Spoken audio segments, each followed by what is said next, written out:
Okay, hi, welcome back to the studio. It's been a little while. Let's go ahead and talk about characters, character design, and animation. So in terms of characters and character design, at this point, you should have some sort of grounding idea of what you want your character to look like. Now, what makes a character very interesting to look at and characterized and dynamic is that there's something personalized about them. Now, obviously, if you're trying to do photorealism, that's not while it's still a character, it's a little beyond most of our skills at this particular time. Okay, now I've gotten a lot better at it, but that doesn't mean that you can't just do a regular fun character like a cartoon character.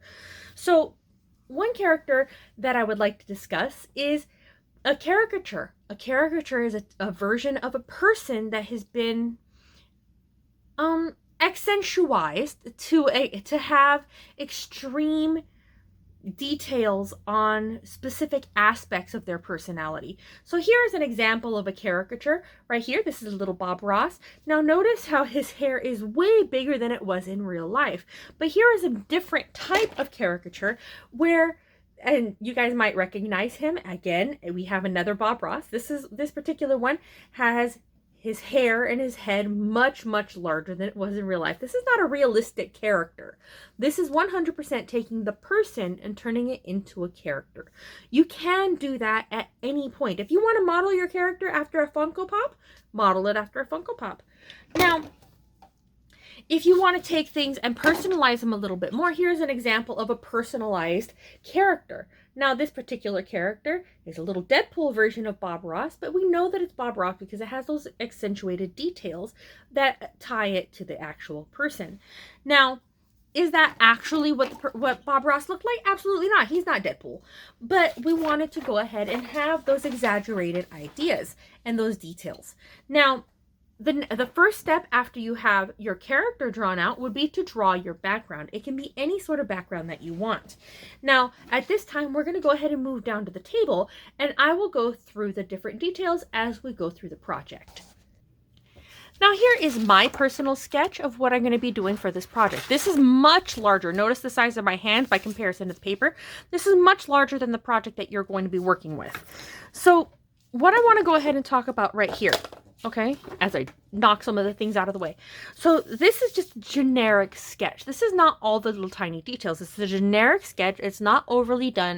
Doesn't have all the extra work done into it. So the next step after this would be to do the watercolors. The watercolors are going to take me a little while, so that you do not necessarily have to do watercolors if you're in my 6th grade class, but my 7th graders, I do expect you to be using watercolors for your final version of your background. Now, I'm going to go ahead and pause right here, and when you see me get back, this will be in color. Okay, we're back and it's in color now. So let's go ahead and continue onwards. So the next thing you're going to want to do is you're going to want to get your sketch of your characters. Now in this particular case, I'm going to have some little brachiosauruses coming out of the water.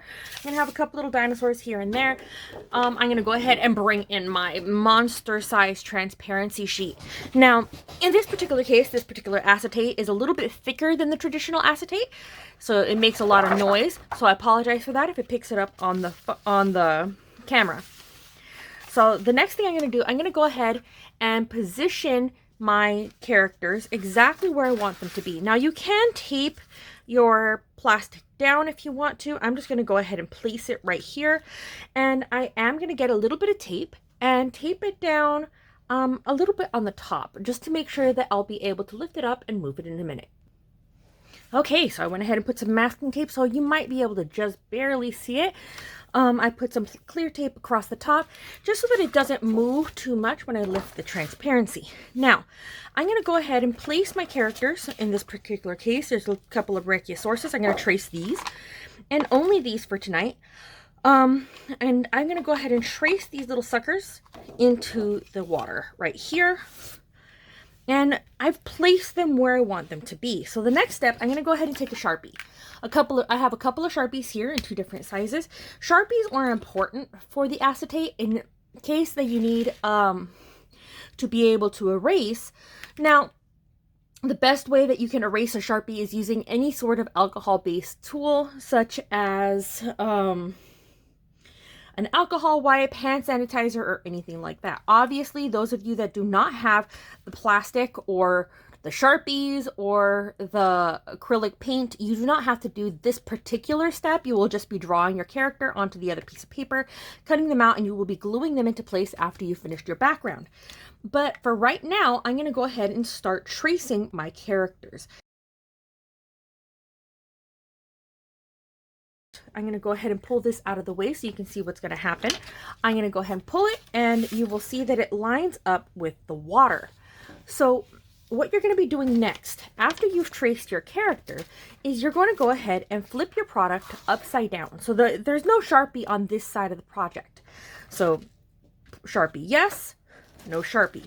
One trick to ensure that you're using the right side, if you haven't taped it, is to go ahead and put a letter on a corner of your project that you can, so that you can, when you look at it, you will know which direction it's facing. Make sure it's something that you know that you're going to be able to see. So if I put an O, the O is going to look exactly the same over here. So that's not going to be very helpful. So obviously with the Sharpie, you can't remove it.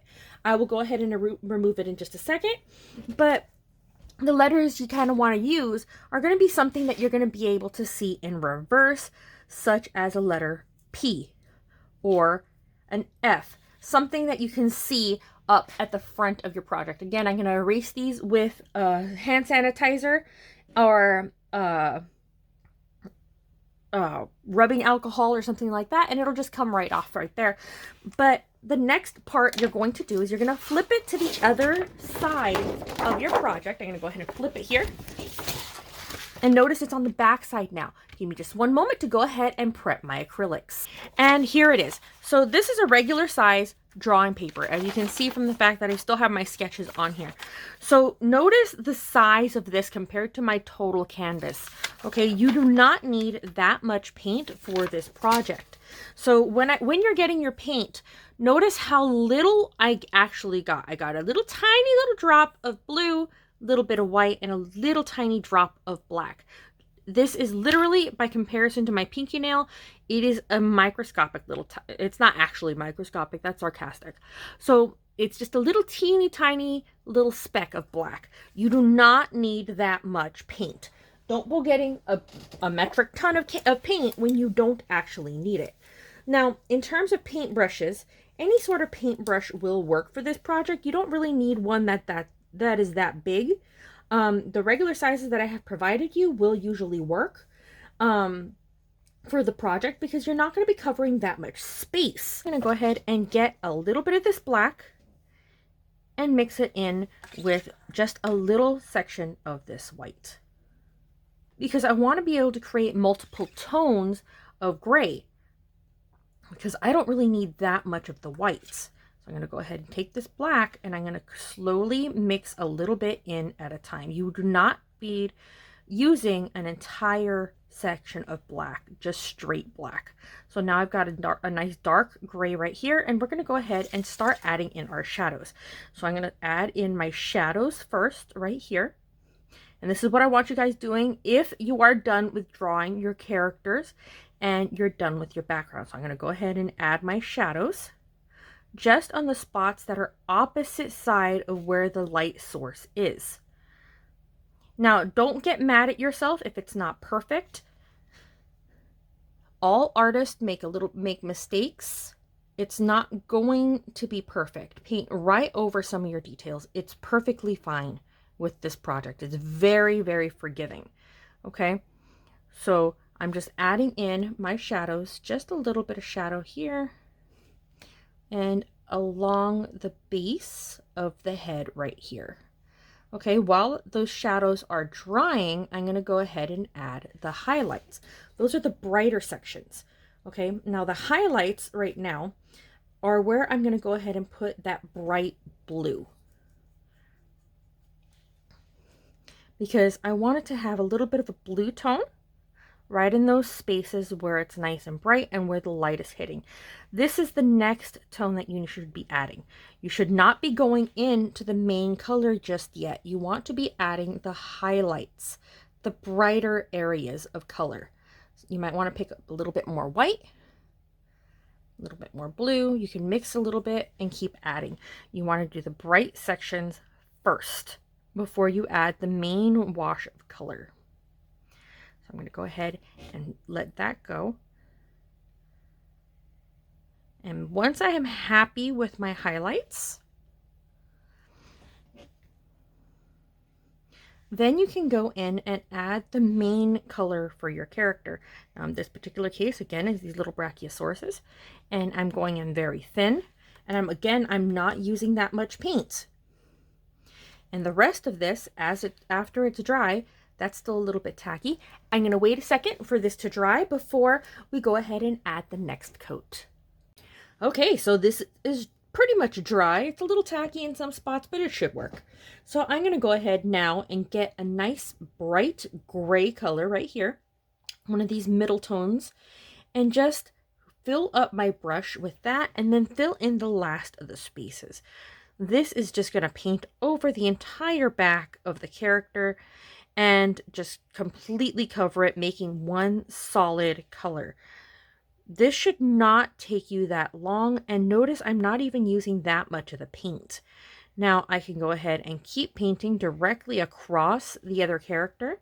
Now obviously you don't need more than one character, you only need the one, okay? So I'm going to go ahead and keep filling this up, make sure that it's completely covered all the way down and across to the other one. Now it might blend together, it's fine. It works. It does just fine, okay? Now, again, this project is very forgiving. Now, what happened right here is that the colors weren't quite dry. It still works just fine. It's not going to be 100% perfect the way that I would like it to be, but it will do just fine. So I'm going to go ahead and keep filling this up completely. And then I'm going to go ahead and show you the other side.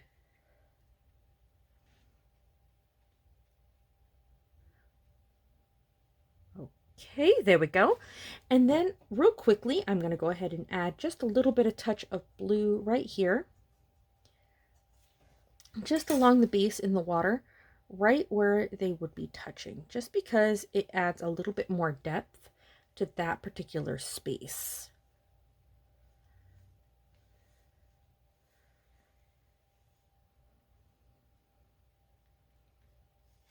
There.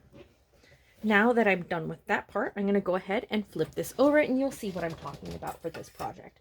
So notice I didn't even finish that tiny little bit of paint that I already had. I'm going to go ahead and flip it over even though it's not quite dry yet, so you can see the other side. So now that I flipped it over, you can see that the lines from the Sharpie stayed exactly where I put them.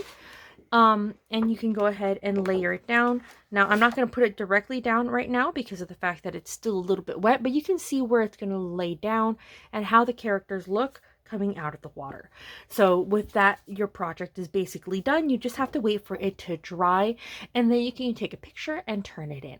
Now, this project is not completely done for me. Yours does not have to be nearly this complicated. Okay, so make sure that you're taking your time, doing it right, and if you get a space like this where you go out of your line, so I'm going to go ahead and zoom in here so you can really see it. I'm going to scooch over right there. Okay. If you get a space like this where it's just outside of your line, you can go ahead once it's dry and just kind of scrape it off. If it's wet, you can just wipe it with a paper towel. Okay. Once you're completely finished, go ahead and take your picture and turn it in.